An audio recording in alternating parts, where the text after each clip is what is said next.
et puis sur à la fois l'histoire et l'actualité, si j'ai bien compris, du tatouage, qui peut nous amener à réfléchir au-delà juste du tatouage à l'ensemble des pratiques de modification corporelle et à leur présence majeure, massive dans la culture contemporaine. Je pense qu'on peut dire aussi ça comme ça.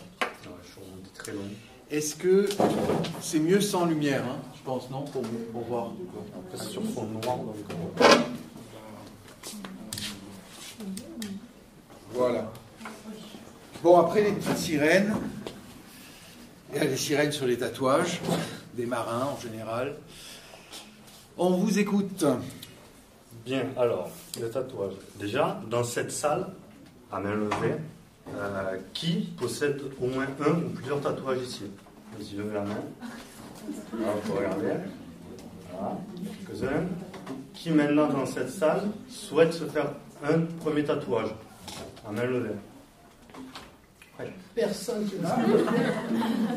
Parmi vous, ceux qui ne veulent pas se faire tatouer, enfin qui n'ont pas levé la main, pourquoi vous ne voulez pas vous faire tatouer? Vas-y, mec. J'ai trop peur. Peur de quoi? J'ai peur que ça me fasse mal. J'ai peur. Bon, après, il faudrait que je fasse plus de recherches, mais je pense que j'ai beaucoup d'a priori sur qu'est-ce qui va rentrer dans mon corps. Et j'ai peur de faire une mauvaise réaction. Eh ben, il y en a beaucoup qui ont peur de la douleur pour le tatouage. En fait, le corps humain il est assez bizarre. Le cerveau surtout, en fait, parce que si vous pensez que vous allez avoir mal, vous allez vous auto-conditionner votre corps. Il va assimiler le tatouage de la douleur. Du coup, quand vous allez vous faire tatouer, vous allez avoir mal. Alors qu'honnêtement, voilà, c'est pas si douloureux que ça en vrai. Enfin, ça dépend des zones. Si vous faites tatouer sur le front, ben, ça fait un peu mal. C'est pas fait tatouer à la classique du Pacifique avec marteau et incision. Non, il y a une vidéo justement qui nous montre ça. Non. Mais en fait, le corps humain est assez bizarre. Et en fait, pour ce qui se passe dans le corps humain, en fait, dès que l'aiguille transperce votre peau, elle va transpercer le derme et elle va déposer l'encre sous le derme parce que le derme ne se régénère pas. Et en fait, j'ai fait des recherches parce que je me suis dit, mais comment ça fonctionne? Alors, je vais prendre mes notes parce que c'est des termes un peu techniques, mais je vais les simplifier. En fait, vous avez des cellules qui s'appellent les macrophages qui s'occupent d'éliminer tous les corps étrangers qui pénètrent votre corps. Le problème, c'est qu'en fait, le macrophage, il ne peut pas éliminer l'encre parce que les particules, elles sont trop grosses. Donc, en fait, il va juste entourer la particule d'encre et il va rester bloqué dessus. C'est d'ailleurs pour ça qu'en fait, il faut beaucoup de temps pour effacer un tatouage. C'est très douloureux et c'est très cher parce qu'en fait, pour l'instant, la technologie fait qu'ils éclatent les macrophages dans un premier temps et ils doivent repasser plusieurs fois sur l'encre pour complètement l'éliminer. Le problème, c'est que dès que vous éliminez un macrophage, il y en a un autre qui vient se fixer sur la particule d'encre et donc du coup, c'est pour ça qu'ils vous disent que les tatouages, enfin pour enlever un petit tatouage genre comme ça, c'est 4 ou 5 séances, je vous dis même pas le prix tellement ça fait peur. Donc ça, c'était la partie technique. Après, est-ce qu'il y a des personnes qui ne savent pas ce que c'est le stencil et un dermographe, par hasard? Ah, quand même. Ah, pas beaucoup quand même. En fait, vous allez voir. À gauche, vous avez le dermographe. Donc c'est la machine qui va réaliser le tatouage. Donc en fait, on ne voit pas très bien, mais il y a plusieurs aiguilles différentes en fait. Normalement, il y a une aiguille simple pour faire les contours, et les aiguilles qui sont là, c'est plus pour faire les ombrages. En fait, c'est 4 aiguilles qui sont côte à côte. Et à côté, ça, c'est le stencil. En fait, c'est une feuille de carbone. C'est ça que vous voyez dans les vidéos où la personne pose du coup, là, il pose une feuille, et ensuite, il enlève la feuille, et vous avez le tatouage dessiné avec cette encre un peu bleutée. Pour toi, Mathilde, sache qu'en fait, c'est juste du carbone. Si tu te fais tatouer comme ça, en fait, le carbone va pénétrer ta peau et ensuite il est éliminé dans les urines. Donc c'est moins dangereux que ce qu'on croit. Alors, d'après vous, qui est cette personne? Est-ce que vous avez des idées? Attends, vas-y. C'est pas Odzi? C'est ça. En fait, cette personne, c'est Odzi, c'est la momie qui a été trouvée. Elle daterait d'il y a, si je me souviens bien, elle date de 5300 ans avant nous. Donc en fait, c'est la première momie qu'on a trouvée tatouée et qui est la plus ancienne. Malheureusement, j'ai pas réussi à trouver des images où on voit très très bien ces tatouages. C'est le seul que j'ai pu trouver qu'on voit sur la gauche, les tatouages. Et en fait, ce sont des tatouages thérapeutiques. En fait, les scientifiques, ils ont cherché pendant de longs moments et en fait, ils ont trouvé que ça servait à traiter l'arthrose de la personne à cette époque. Bon, après, je ne vous le cache pas que je pense que les tatouages, ça remonte depuis la nuit des temps. Je pense que les gens, ils n'ont pas attendu notre ère pour se couper la peau et foutre de l'encre dessus. Alors, ça c'est très drôle, parce que autour de mes recherches, j'ai travaillé sur la persécution du tatouage. Alors ça remonte à la Grèce antique, vraiment. Dès que vous commettiez un crime, on vous tatouait sur le front ou sur les mains. Ça pouvait être, selon les époques, ça varie. En fait, ça peut être le P pour prisonnier, le V pour voleur. Celui-là, je l'aime beaucoup, en fait. C'est au Japon, la préfecture de Kyoto, il me semble. Quand vous vous faites tatouer, enfin plutôt quand vous volez, pardon, la première fois que vous volez, on vous appose ce caractère tout à gauche. Ensuite, deuxième fois et troisième fois. Et en fait, ce tatouage symbolise le chien. En fait, vous vous retrouvez avec un tatouage de chien sur le front pour vous dire que vous avez volé. Ça prend d'autres formes. En général, c'est le visage et les bras qui sont tatoués pour les peines. On va dire, j'ai trouvé énormément de trucs. Ça remonte de la Grèce antique. Les gladiateurs étaient tatoués. Le Japon les a utilisés énormément, même pendant tout ce qui était Révolution française, etc. Il y avait encore du tatouage. Mais là, c'était un petit peu plus. C'était soit vous faisiez tatouer, soit vous faisiez décapiter en fonction. Donc j'avoue que c'est un peu hard. Après, qu'est-ce qu'on a? Oui. Alors ça, c'est assez drôle. Si vous voulez vous dire que vous allez vous faire tatouer, vous faisiez cette expression. Le bourdon change de coin. Alors ça, c'est une invention française. En fait, tout ce que vous voyez là, c'est des tatouages de prostituées françaises. Et en fait, ces tatouages, certains, pas tous, parce qu'il y en a, j'ai pas pu vous les mettre, c'est des très grosses insultes que les compagnons des prostituées s'amusaient à mettre sur le corps de leur compagne, du coup. Il y avait étonnamment, bon, je ne peux pas le dire parce qu'il y a le micro vraiment, mais c'est j'aime quelque chose ou ce genre de choses. Mais à cette époque, il y avait quand même une personne qui tatouait. Malheureusement, je n'ai pas trouvé d'infos sur lui. Donc, est-ce que c'est une identité qui a été créée et qui a été reprise par plusieurs tatoueurs différents pour se couvrir, ou est-ce que c'était vraiment une seule personne? En fait, c'est Charles Rémy, qu'on appelait le Père Rémy. Le problème, c'est que j'ai trouvé aucune info. En fait, la seule info que j'ai, c'est quand je cliquais sur le lien, ça mettait un très très vieux journal. Mais après, à savoir, est-ce que c'est comme pour les meurtriers, en fait, le mode opératoire était répété et du coup, ça a perpétué une image d'un criminel en série ou non? Si vous voulez faire des recherches, vous pouvez. Après, il y a pas mal de significations. Par exemple, l'oiseau avec la lettre, c'était pour dire que je crois que c'était pendant la guerre, celui-là. Il me semble que c'était pour dire que le mari était parti et du coup qu'il allait revenir. Après, on a des tatouages plus symboliques d'amour. Nos deux cœurs sont unis. J'aime Auguste Maillet, donc ça, c'est l'amant pour la vie. Le poignard qui symbolisait pour dire que la femme, enfin la prostituée, était avec quelqu'un et que si tu venais déranger, ben, le poignard disait le reste. Ah, mon préféré. Alors ça, c'est un tatouage maori. Faut savoir que le maori, il a failli disparaître pendant la colonisation. Quand les colons sont arrivés, ils ont tout de suite stigmatisé les gens. Du coup, ils l'ont tellement stigmatisé que plus aucun homme ne se faisait tatouer. Et c'est grâce à plusieurs personnes, mais on va dire c'est grâce au courage. Vraiment, je tire mon chapeau parce que c'était très courageux de leur part. En fait, ce sont les femmes qui ont permis de garder le tatouage chez les Maoris. En fait, elles ont continué à se faire tatouer malgré les persécutions. Et parfois, c'était des très méchantes persécutions. Ça pouvait aller jusqu'à venir aux mains, être battues, etc. Donc, juste pour ça, je leur dis vraiment chapeau à elles. Donc, si on doit analyser le Maori, j'aimerais quand même qu'on prenne un peu de temps pour l'analyser, parce qu'en fait, chaque motif que vous voyez a une symbolique particulière. C'est-à-dire que ce Ce damier que vous voyez là a une symbolique, les dents que vous voyez ici aussi. Ça c'est un tatouage qu'il avait fait avant. Les carrés aussi que vous voyez là. Et tout, en fait, tout a une symbolique, un code prédéfini. En fait, c'est un puzzle en fonction de comment, vous agencez les pièces. Ça raconte une histoire. Il faut savoir que pour les Maoris, le tatouage, c'est pas comme ici, comme nous.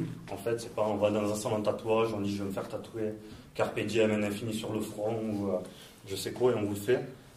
C'est vraiment, ça raconte votre histoire à vous, à votre famille, à vos ancêtres. Du coup, c'est vraiment quelque chose qu'il faut mériter. J'espère que la vidéo d'après va marcher. Mais si vous reconnaissez cette personne, vous avez beaucoup de goût. Si vous ne la connaissez pas, félicitations, vous avez une vie sociale. Là aussi, c'est pareil, vous voyez, les motifs. C'est vraiment, si vous comparez aux Maoris qu'on voit dans la rue, c'est pas du tout la même chose. Vraiment, j'ai vu des gens qui portaient des Maoris dans mon entourage et c'est ridicule comparé à eux. Par exemple, je ne sais pas si on peut le voir. Non, il ne l'a pas. Sur l'intérieur de son bras, en fait, de son avant-bras, il y a une tortue qui signifie la protection et qu'il avait fait pour sa fille aînée. Et du coup, pareil, vraiment, il y a énormément de codes. Énormément de codes, surtout sur la partie du pec, en fait. Vous voyez, hop, attendez, si je passe de l'autre côté. En fait, ici, les dents, là, ont une symbolique. Tout le tressage ici, c'est pour parler de l'union, enfin des racines de sa famille. Il y a aussi d'autres dents sur le pec, là on les voit, mais très légèrement. C'est vraiment, je vous conseille si vous avez du temps, chercher la signification des symboles maoris, c'est super intéressant.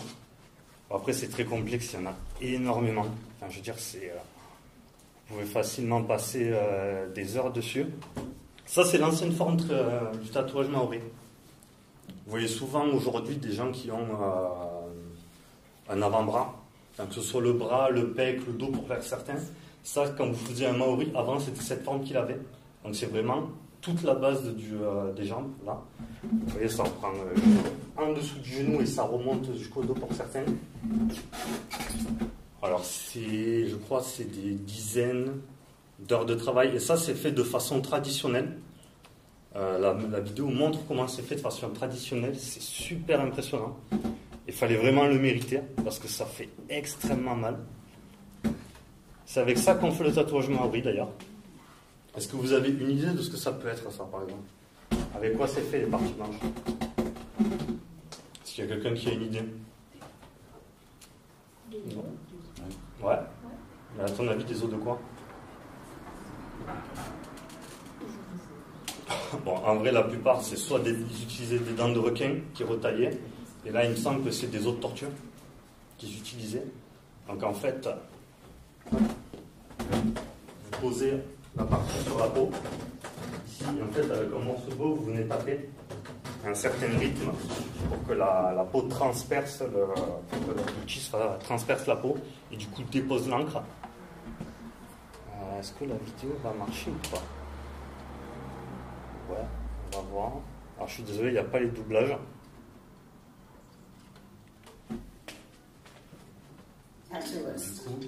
Vous pouvez voir comment le rail. Qualified to practice the rare art of uhi, ancient Hawaiian tattooing, all done needle-free by hand tapping onto the skin. I don't consider myself a tattoo artist, or an artist, or a tattooist. I am a keeper of significant cultural knowledge, and in that sense, I'm bound by the laws of our culture. Alors dans le tatouage traditionnel maori, il y a toute une cérémonie derrière, il y a toute une cérémonie de purification de la personne. Justement, d'abord vous vous réunissez, vous devez faire c'est une période d'abstinence qu'il y a avant le tatouage. Ensuite, comme vous l'avez vu avant, c'est des rituels.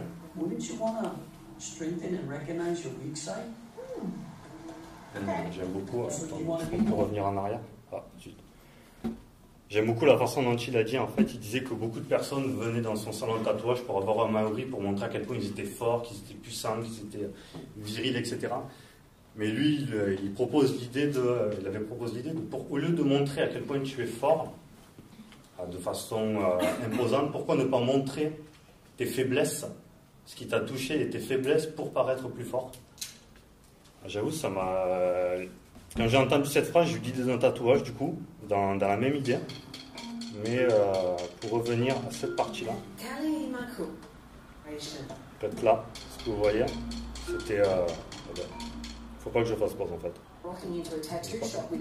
Je pense qu'on va faire pause. Voilà, le rituel qu'il faut faire avant. Et une fois que le rituel est fait, que le tatouage est fait, là, par contre, on a plus une idée de célébration avec toute une famille, etc. pour les ancêtres. Il y a des offrandes aussi pour les ancêtres, etc. C'est très impressionnant, c'est très intéressant aussi. Il y a une ambiance assez particulière. Je pense pas que j'aurai le courage de faire le tatouage de cette façon, parce que ça a l'air extrêmement douloureux. Comme vous voyez, en fait, les deux personnes qui sont là, elles maintiennent la personne au sol pour éviter qu'elle bouge. Parce que je vous laisse imaginer si la personne elle glisse, son instrument glisse et tape au mauvais endroit, c'est irréversible après. Ça, c'est ce qui a failli être perdu avec la colonialisation, en fait. À côté, vous avez le tamoko. Donc, c'est un tatouage réservé aux hommes. C'est un tatouage traditionnel maori. Donc, vous voyez, c'est directement fait sur le visage. Là aussi, il y a toute une symbolique de transmission des ancêtres, etc. Et à côté, vous avez la version féminine. Alors, je suis un peu déçu. Je n'ai pas pu trouver autant d'images que je voulais. En fait, c'est la seule partie qui est tatouée chez la femme, c'est les cifres. La partie il y a la lèvre et la partie avant du menton. Et donc, pendant la colonialisation, les femmes continuent à se faire tatouer de cette façon. Pendant que les hommes, ils avaient tout abandonné, vraiment, toutes les symboliques, limite, on pouvait dire qu'ils avaient renié leur tradition. Mais les femmes, elles ont continué, et c'est grâce à ça qu'aujourd'hui, on a encore des personnes qui sont des Maoris, et que la culture, elle est autant présente. Les Japonais. Alors, comme vous devez le savoir, les Japonais, eux, ils détestent les tatouages, ce qui est assez bizarre d'ailleurs, parce qu'au final, vous voyez les Yakuza qui sont tatoués. En fait, les Yakuza, à une époque, ils s'authentifiaient descendants de toutes les personnes qui travaillaient dans les chantiers, etc. Et en fait, toutes les personnes qui travaillaient dans les chantiers, que ce soit des bouchers ou alors bouchers, etc., ils étaient tatoués. Et du coup, ils se revendiquent héritiers de ce patrimoine et du coup, ils continuent de le perpétuer. Alors du coup, je pense que vous le savez quand même, mais je préfère vous demander. Est-ce que vous savez pourquoi les tatouages s'arrêtent ici, à ce niveau-là, et pour certains, qu'il y a une ouverture au milieu? Comment? Pour le travail. Ouais, c'est ça. En fait, quand vous portez un costume, si vous relevez les manches, ça permet de ne pas identifier les tatouages.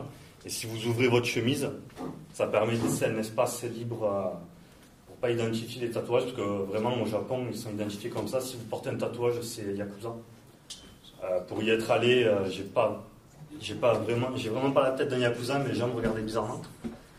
D'ailleurs, vous êtes interdit en fonction des bains publics. Certains bains publics interdisent les personnes tatouées, parce que les gens ont peur justement de se baigner avec les Yakuza. Après, si jamais vous allez au Japon, je peux vous donner l'adresse de onsen qui accepte les tatouages. Mais il faut... D'ailleurs, anecdote, si vous allez au Japon, que vous voyez quelqu'un en costume avec des tatouages, ces tatouages, c'est des papillons ou des fleurs, etc., ne restez pas à côté de lui. Vraiment, parce qu'en fait, au Japon, ils ont une culture de... On n'a pas besoin, si on est dangereux, on n'a pas besoin de le montrer aux autres à travers nos tatouages. Donc si vous voyez quelqu'un qui a des crânes, etc. sur son corps, des tatouages qui sont vraiment imposants ou menaçants, il n'est pas très dangereux, mais si c'est l'inverse, faites très attention. Alors ça, il faut juste que je reprenne. Ça, c'est super intéressant. En fait, ce sont les Ainu. C'est un peuple du Japon, qui est d'abord parti de Russie et qui est ensuite venu au Japon, une partie. Je suis un peu dégoûté de vous avoir mis l'image en haut à gauche, à vrai dire, parce que La culture, elle est extrêmement intéressante, mais c'est une société qui est basée sur le patriarcat et la polygamie uniquement pour les hommes. Donc vous imaginez bien que c'est pas un homme avec sa femme et ses filles, hein. C'est un homme avec ses 4 ou 5 femmes. Le tatouage, il a une place assez particulière chez eux, en fait. Ce que vous voyez en bas à gauche, en fait, ce sont les tatouages que se font les femmes. Donc c'est des tatouages protecteurs pour la famille. Le problème, c'est qu'il y a une particularité assez bizarre, en fait, c'est qu'ils sont faits sur une zone assez visible. Le problème, c'est que si un homme voit les tatouages, la famille sera maudite, en fait. Donc c'est assez bizarre de se dire de faire des tatouages que les hommes ne doivent pas voir sur une zone aussi facile d'accès. Après, vous avez le tatouage qui est autour de la lèvre, là, autour de la bouche, en fait. Il est en 2 parties, celui-là. La première lèvre, la lèvre supérieure se fait tatouer quand la femme arrive à l'âge adulte, ce qui qualifie d'âge adulte, attention. Et ensuite, la lèvre inférieure est tatouée une fois qu'elle est mariée à quelqu'un. J'ai lu des trucs, c'est horrible, mais c'est un peuple qui a été énormément stigmatisé, j'en parle parce que vraiment j'ai lu, encore aujourd'hui, à vrai dire, ils sont persécutés, en fait ils sont dans la partie nord du Japon, je me souviens plus exactement, mais si vous voyez le Japon, c'est la partie nord où il y a toutes les îles, au sommet en fait ils sont dans cette partie-là. Il y a tellement de stigmatisation encore aujourd'hui que certains n'osent pas dire qu'ils viennent de cette tribu. C'est récemment, je crois en 2002, non attendez, 2002, n'importe quoi, 2022 je crois, où le Japon a posé une loi comme quoi les Aïnous étaient officiellement un peuple du Japon et que du coup ils devaient être réintroduits historiquement et arrêter d'être persécutés. Donc ça, vous avez voici les tenues traditionnelles, sans compter, heureusement ils ne sont pas tatoués ceux-là, parce que c'est beaucoup plus récent, mais du coup vous avez les habits traditionnels de ce peuple. Mais après, pour ce qui est du tatouage, donc j'ai parlé de la version où ils se faisaient persécuter, j'ai parlé de la culture maori. D'après vous, aujourd'hui, pourquoi le tatouage il est autant populaire? Est-ce vous avez en tête un facteur qui fait que le tatouage est aussi populaire? Il y en a 2. Actuellement, au XXIe siècle, il y en a 2 qui ont un grand jouet. Est-ce que vous avez une idée de ce que ça peut être? Vas-y, Constance. Peut-être parce qu'il y a des personnes qui sont devenues célèbres, qui avaient des tatouages et qui les assumaient. Du coup, ça a donné une image du tatouage comme étant quelque chose d'un peu... avec moins de signification symbolique commune et plus un effet de style... Ouais, non, c'est ça. En vrai, il y a beaucoup avec toutes les stars qui sont arrivées, enfin, célébrités. Pour en citer quelques-unes, David Beckham, Amy Winehouse, Dwayne Johnson, vous avez Johnny Depp. Grâce à ça, le tatouage a gagné beaucoup en positivité, on va dire. Aujourd'hui encore, c'est quelque chose de stigmatisant, on va dire. Après, il y a un deuxième facteur qui, lui, a vraiment fait exploser dans le monde. Bon, pour vous donner un indice, c'est facile, mais vous l'utilisez presque tout le temps. C'est ça.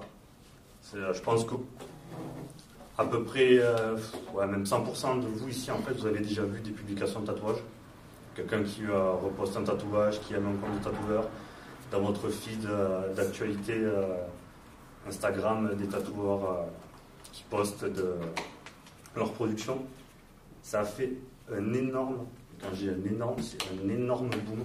Vraiment, vous pouvez presque quadrupler ou quintupler le taux de tatouage qui a été produit. En plus, si vous comptez à côté les émissions comme Tattoo Cover ou ce genre de choses, il y a Ink Master, je crois aussi, salon de tatouage, convention de tatouage, etc. C'est vraiment, ça a explosé. Mais pourtant, c'est toujours stigmatisé. D'ailleurs, je parle au tatoué là, je pense que c'est une majorité 100%. Vous avez déjà entendu quelqu'un vous dire mais comment tu vas faire quand ça sera vieux, ça va devenir moche, ou comment tu vas faire pour trouver du travail, etc. Même encore aujourd'hui, le tatouage c'est stigmatisé, même moi. Ma grand-mère elle m'amène assez régulièrement à cause de mes tatouages. Non, mais vraiment. On m'a vraiment menacé. C'est impressionnant. Pourtant, il y a une certaine génération qui est tatouée. Par exemple, ma grand-mère est kabyle, donc elle vient d'Algérie, etc. Et elle possède des tatouages sur son corps. Ce qui est drôle, parce qu'au final, quand je me suis fait tatouer, je lui ai dit, mais toi, tu as des tatouages, pourquoi moi, j'ai pas le droit d'en faire? Elle m'a regardé, elle m'a dit, ah, mais moi, c'est pas pareil. C'est pas pareil, écoute, c'est pas grave.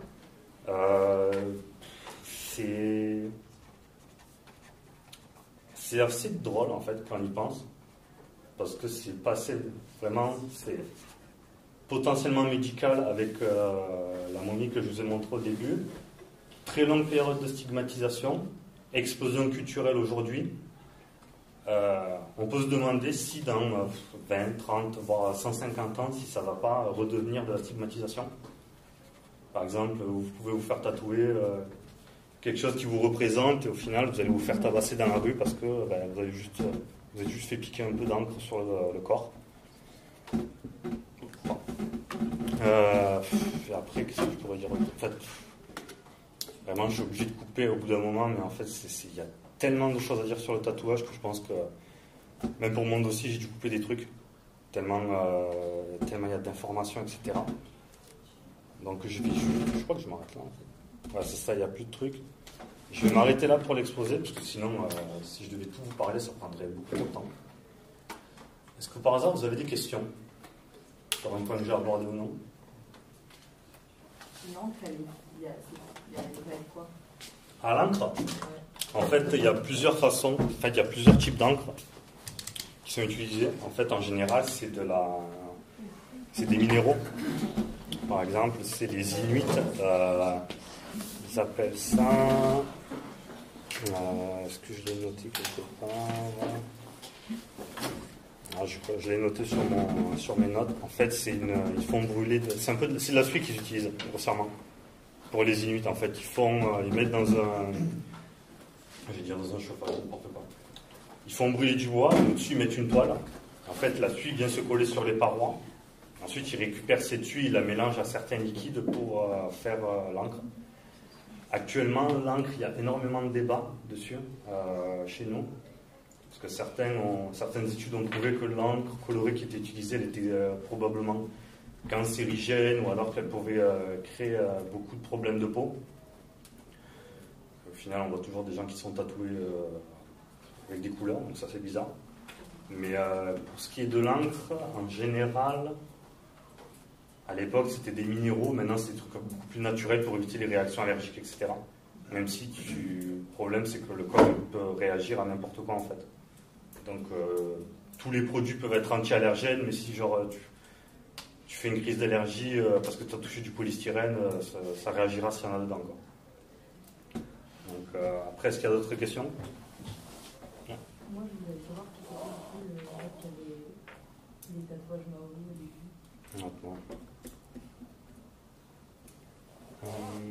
Alors, attends, celui-là? Oui. Celui-là? Oui. C'est Jay Uso. Il parle de ses tatouages d'ailleurs dans un épisode de ses Superstar Inc, il me semble. C'est un catcheur, donc il est de la même famille que du coup cette personne que vous avez vue et de The Rock, ils sont cousins. Mais c'est qui du coup? Enfin, ils font quoi? Ils sont catcheurs. Ah, ok. Mais après, si vous pouvez vous trouver des vidéos de ces deux-là, où ils en parlent, c'est super intéressant. D'ailleurs, pour une anecdote que j'avais relevée pendant que j'écoutais les vidéos, tout ce que vous voyez là, ça a été fait par le même artiste. Je vais vous donner son nom. Si ça vous intéresse, vous pouvez regarder ses réseaux sociaux. Vous tapez Samoan Mike sur Instagram, vous allez le trouver. Et en fait, tous ces trucs, tout ce que vous voyez là, c'est réalisé sans stencil. C'est-à-dire qu'il n'a pas mis il n'a mis aucun calque. En fait, il a juste la personne elle s'est allongée et hop, il a tatoué directement. Donc là, c'est impressionnant, mais je vous laisse imaginer là pour que ce soit symétrique. Oh, quoique encore, il aurait pu... Voilà, quoique, il aurait pu reculer un peu plus sur le plat de droite, c'est pas symétrique. Même là, vous voyez que c'est pas la même. Les dents ne sont pas alignées. Ici. Voilà, restez content, je sais pas. Du coup, est-ce que vous avez une autre question? Et donc il y a une volonté de raconter son histoire par le tatouage.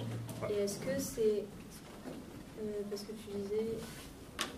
Enfin, est-ce qu'il y a un lien, par exemple, avec le tissage? Parce que moi, quand je vois des tatouages comme ça me fait vraiment penser à raconter une histoire en créant du tissu et par le textile. Et est-ce qu'il y a un lien, en fait, entre des tissus qui ont été créés avec ce type de motif et ensuite l'appliquer sur la peau en tant que tatouage, et aussi comme une sorte de couverture et de représentation de soi à travers le vêtement et le tissu. Et donc, est-ce que tu sais s'il y a un lien avec le tissu? J'ai cherché et il n'y a pas vraiment. En fait, c'est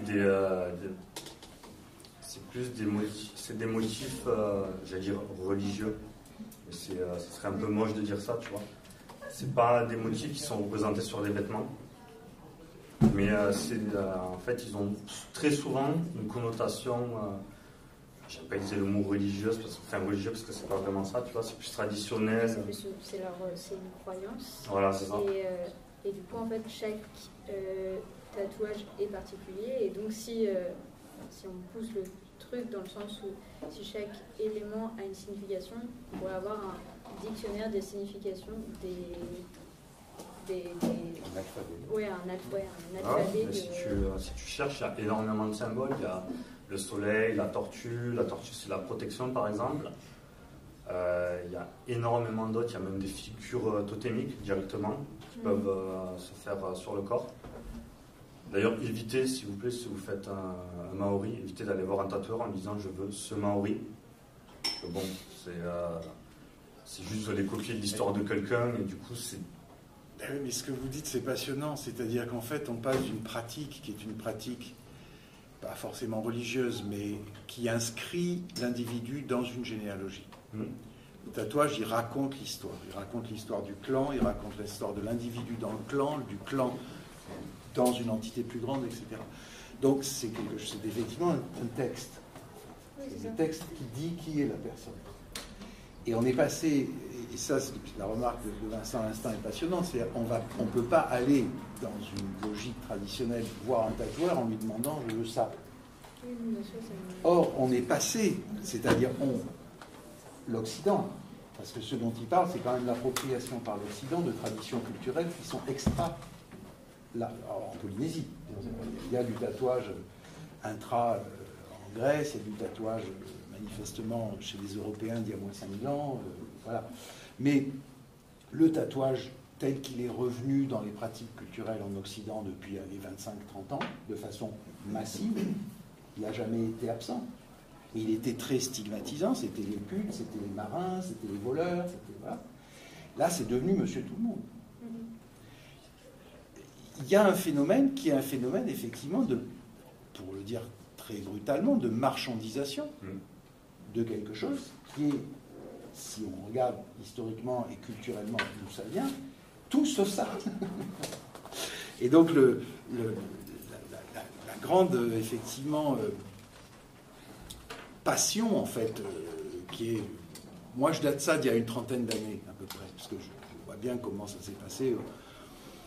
Dans ma génération, les gens sont peu tatoués, en tout cas, ils le sont peut-être sur le tard, mais ils ne le sont pas dans leur jeunesse, adolescence.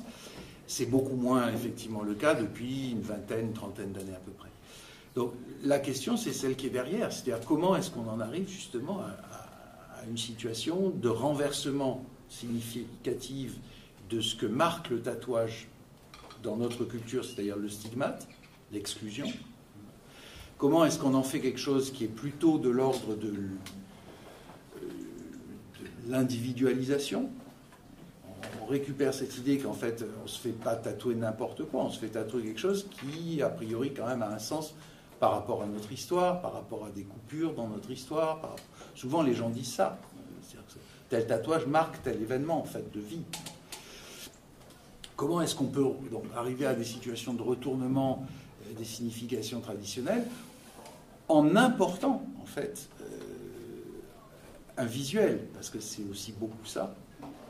Les tatouages occidentaux, ils ne représentent pas ça. Ils représentent ce que vous avez montré, des cœurs, des encres, des bateaux, des poignards, des sabres, des trucs. Voilà.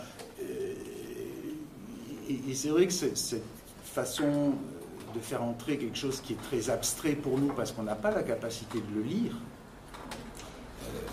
comme, je dirais, univers visuel, graphique, visuel, je ne veux pas dire dominant, parce que quand même peut-être pas, mais très largement installé, effectivement, un bandeau, un truc qui reprend des motifs qui sont des motifs polynésiens, sans la signification que ces motifs portent. Et le plus flagrant, c'est les tatouages faciaux, qui sont des tatouages, effectivement, qui racontent complètement l'histoire de la personne, qui sont aussi des tatouages plutôt de chef. Enfin, il y a aussi quelque chose qui désigne l'importance de la personne par rapport à la communauté dans laquelle ils s'inscrivent. Ils sont des guerriers, quand même, hein, les Maoris. Celui-là, par exemple, je coupe, mais du coup, les deux personnes que vous voyez là, du coup, qui sont cousins et qui sont catcheurs de profession, l'aîné, le chef de leur famille, du coup, qui lui aussi était catcheur, avait ce tatouage, et du coup, ils le disent dans les vidéos où ils parlent de leur tatouage et de leur culture, qu'on reconnaissait le chef justement parce qu'il avait le tatouage. Bien sûr. D'ailleurs, quand vous voyez, si vous voyez quelqu'un qui est un Maori, vous vous dites que c'est des motifs jolis qui donnent du charisme à la personne ou non. Mais du coup, si par exemple le tatouage tribal en Afrique, si un Africain voit une autre personne avec les tatouages tribaux africains, juste en le regardant, il comprendra la position sociale de la personne et ainsi que son histoire et à quelle tribu il appartient. Nous, c'est vraiment, on a quand même gardé cette idée on utilise le tatouage pour marquer des moments d'histoire à nous qui nous touchent. Ça peut être un prénom avec une date de naissance pour une personne qui est décédée, etc. Voilà. Il y a aussi l'idée j'aime tel. Il y en a beaucoup aujourd'hui qui ont des personnages de manga ou quoi tatoués sur le corps. Après, on peut les juger ou non. C'est pas une question de jugement, mais c'est essayer de réfléchir aux logiques justement qui du coup, ça sont en jeu. Pour les personnes qui se font tatouer ce genre de choses, c'est important pour eux parce que ça les définit. Mais c'est vrai que quand on a un point de vue externe, c'est ridicule, on se demande pourquoi cette personne elle a tatoué ça. Par exemple, dans Top Chef, il y avait des personnes qui avaient des gâteaux tatoués sur le bras. Et du coup, on se dit, t'es pâtissier, c'est normal, mais du coup, pour eux, ça les touche parce que c'est grâce à ça qu'ils s'en sont sortis d'un vie, etc. Tu voulais la mettre ? Ouais, je trouve ça étrange la manière dont tu stigmatisais les tatouages aujourd'hui, dans le sens où, certes, c'est l'évolution d'une tradition qui est extrêmement lourde de sens, avec aussi le fait que pendant des années ça a été stigmatisé, ça l'est toujours aujourd'hui.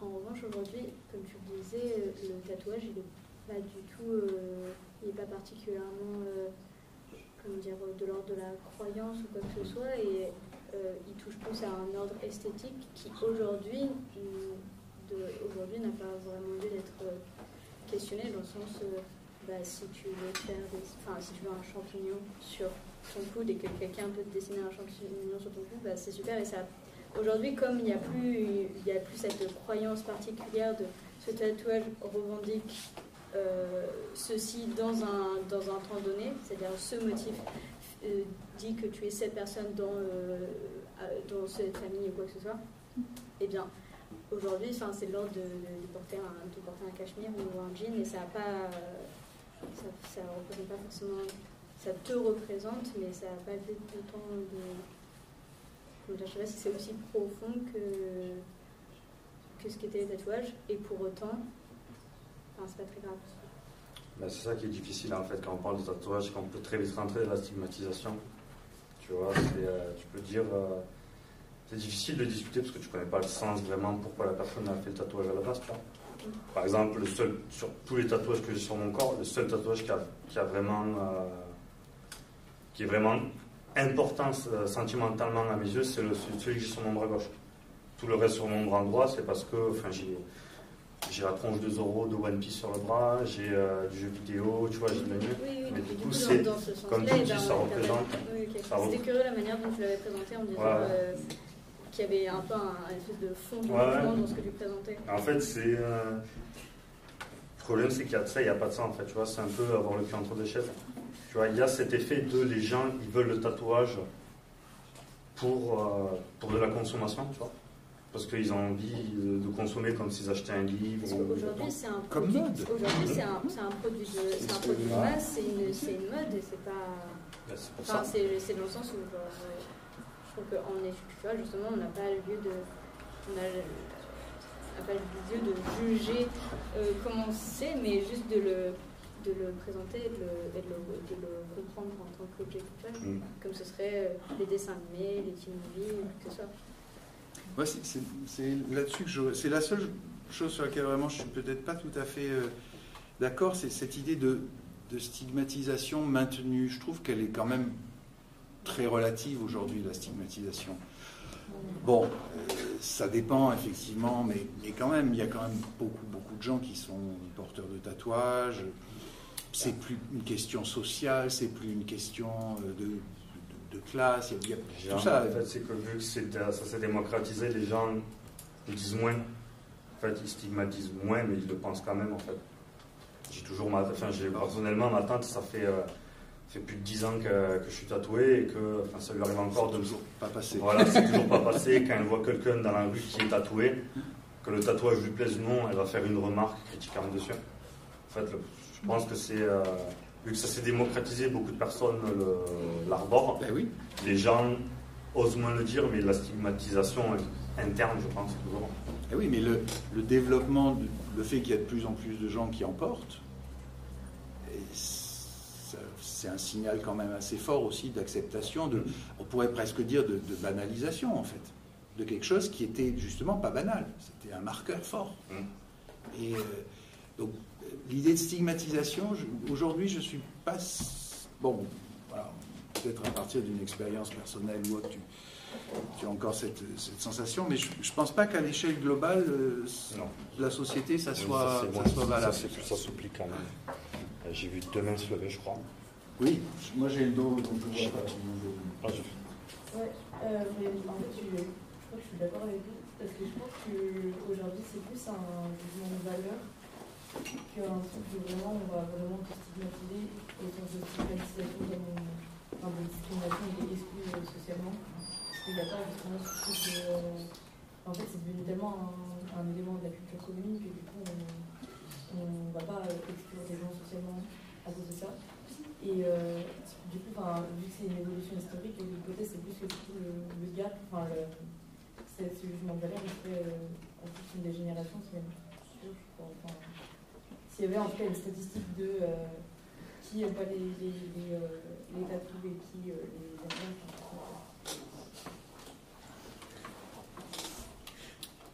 Je cherche encore. Je sais pas s'il y a quelqu'un qui avait encore levé la main.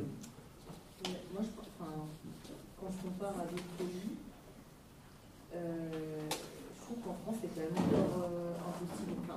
Après, ça dépend ce qu'on entend par stigmatiser, mais je dirais que c'est pas autant normal que dans d'autres pays. Genre, par exemple, en Allemagne, je sais pas ce qui s'est passé dans leur culture, mais il y a plein de gens qui ont les piercings, les tatouages, j'ai l'impression que c'était plus démocratisé. Et par exemple, quand j'allais, moi j'ai étudié dans le nord de l'Allemagne, c'était vraiment dans une toute petite ville. Et à la mairie, il y avait, dans une administration, il y avait plein de gens qui avaient beaucoup de tatouages, une personne qui était, c'était très voyant, quoi. Et tout le monde trouvait ça normal. Et en France, mais je ne pense pas que ce serait autant accepté quand même. Donc oui, ça se démocratise beaucoup plus, mais je dirais pas que c'est accepté, surtout pour l'emploi en vrai. Je vais juste... Fini. Oui, non, mais c'est ça qui est intéressant. Oui, mon truc pour connecter, qu'est-ce que j'en ai fait? Ah, il est derrière. Je vais juste récupérer 2 minutes. Je vous laisse, après on a... signaler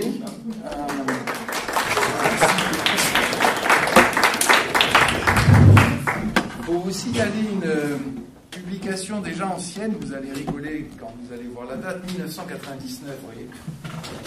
Mais je le fais pour deux raisons. D'abord parce que c'est une revue qui était faite ici, à Montpellier. La revue Quasimodo, qui était menée par deux personnes principalement, Philippe Letard et Frédéric Bayette, qui venaient du sport. Comme enseignants, comme praticiens, comme sportifs, quoi, et qui ont créé cette revue qui était consacrée au corps. On est très tôt sur ces thématiques, et un des premiers numéros que vous avez là, Raconte le corps, consacré un certain nombre de pages déjà, donc vous voyez, il y a 25 ans, à cette question du tatouage et de l'entrée de plus en plus évidente déjà à l'époque de l'art du tatouage, de ses ramifications, parce qu'il n'y a pas que le tatouage maori, il y a aussi depuis des tas d'écoles de tatouage. Si vous prenez les gros livres qui sortent chez Taschen qui sont consacrés au tatou, vous verrez que c'est absolument une forme d'expression en fait artistique aujourd'hui. Ce qu'on pouvait encore hésiter à dire il y a peut-être 30 ans, précisément parce qu'il y a des créations de styles, il n'y a pas que des reprises de motifs ou d'art traditionnel, il y a aussi tout simplement des gens qui passent par le tatouage comme moyen expressif, comme moyen artistique. Donc voilà, ça peut se trouver éventuellement en bibliothèque, ça peut vous intéresser si vous travaillez sur ces questions. C'était un numéro qui était vraiment bien foutu et assez avant-gardiste pour son temps. D'autres publications de Quasimodo portent sur le sport en général, mais sur la question du virilisme dans le sport. Pareil, ça c'est des numéros qui ont 25 ans. C'est des choses dont on entend parler quotidiennement aujourd'hui. Ou bien encore sur les modifications corporelles. Donc tout ce qui est implants, scarification, pas que les tatouages, mais aussi le reste qui appartient. Voilà, vous avez parlé des piercings, vous avez parlé qu'on peut avoir aussi dans l'art contemporain. Vous prenez une artiste française qui s'appelle Orlan, elle travaille sur son propre corps, elle se fait transformer littéralement tous les 6 mois, 1 an, insérer des boules pour ressembler à une sculpture maya, puis voilà, son corps est son moyen d'expression, son support d'expression. Donc je vous dis ça simplement pour élargir et pour resituer peut-être aussi cette question de la modification corporelle dans le cadre de la culture contemporaine, et le tatouage en est une des formes, mais il faudrait réfléchir peut-être sur cet ensemble de pratiques qui en fait vise à singulariser, je crois, effectivement le corps. Et ça, c'est ce qu'on peut peut-être garder comme connexion entre d'une certaine façon le tatouage traditionnel, et c'est-à-dire l'histoire qui raconte l'histoire de la personne, telle que vous l'avez montré en tout cas chez les Maoris, et dans le Pacifique en général, parce que Samoa aussi, les Samoans, les tatouages Samoans sont magnifiques. Les hommes sont tatoués sur la cuisse et la hanche d'un côté seulement, ça c'est le tatouage traditionnel de Samoa. Donc ça vient de là quand même. C'est vraiment de la culture polynésienne que ça vient, dont les Maoris sont une branche, mais c'est large, la culture polynésienne, ça va d'Hawaï à la Polynésie française et jusqu'à la Nouvelle-Zélande en bas. Voilà. Et c'est aussi, évidemment, aujourd'hui, je finis là-dessus, vous savez qu'il y a eu un match contre les All Blacks en rugby, je ne sais pas si vous suivez le rugby, moi j'adore les All Blacks, même si je préfère les All Blacks, c'est la plus grande équipe de rugby de toute l'histoire, même s'ils ont perdu d'1 point hier. Il y a eu toute une polémique récente dans le monde du rugby autour du haka, qui est la danse que font les All Blacks, qui est une danse, enfin haka ça veut dire danse, tout simplement en maori, c'est une danse guerrière, c'est une danse d'intimidation. Les Maoris, c'est quand même des guerriers vraiment à la base. Et il y a un Anglais qui a trouvé judicieux de dire que le haka c'était une vieillerie à la noix, comme c'était absolument ridicule et qu'il fallait supprimer tout ça. Ça a provoqué en Nouvelle-Zélande une réaction politique extrêmement forte et tout à fait compréhensible, puisque c'est pas juste un truc ridicule, c'est un marqueur d'identité extrêmement fort, comme l'est le tatouage en réalité dans le monde maori. Et la Nouvelle-Zélande a réagi très fort. Entre-temps, l'anglais Kelissa a pris sa retraite d'international, donc le problème est réglé, il ne sera plus sur les terrains. Voilà, bon, en tout cas, merci pour cette sorte de tour du monde un peu des tatouages, mais je vous invite vraiment à réfléchir, puisque c'est quelque chose qui vous touche au sens littéral et symbolique dans la culture actuelle, à réfléchir à ces pratiques, d'où elles viennent, qu'est-ce qu'elles disent, pourquoi est-ce qu'elles sont développées effectivement de façon relativement récente, pas inventées mais développées de façon récente, même si vous trouvez... Il y a quelque chose de très intéressant, c'est ces gros catalogues, il y en a au moins 2 chez Taschen, qui répertorient comme ça des milliers de tatouages, y compris des tatouages anciens, des gens qui sont dans les années 20, 30, photographiés, qui sont intégralement tatoués, des hommes comme des femmes. Là aussi, c'est intéressant, il n'y a pas juste une spécification de genre. Donc, consultez-les, ces catalogues, je ne sais pas comment ils s'appellent, ils doivent s'appeler Tatou ou quelque chose du genre, c'est ta chaîne, quoi, donc voilà. Et ils sont très riches, l'iconographie est très belle et vous apprendrez pas mal de choses aussi, je pense, sur cette histoire un peu parallèle des corps, ou l'histoire clandestine des corps dans la culture moderne. Voilà. On en reste là pour aujourd'hui. Je vous laisse, sauf si vous avez encore des remarques et choses à partager sur ce sujet. Donc on se retrouve la semaine prochaine dans d'autres exposés. Merci.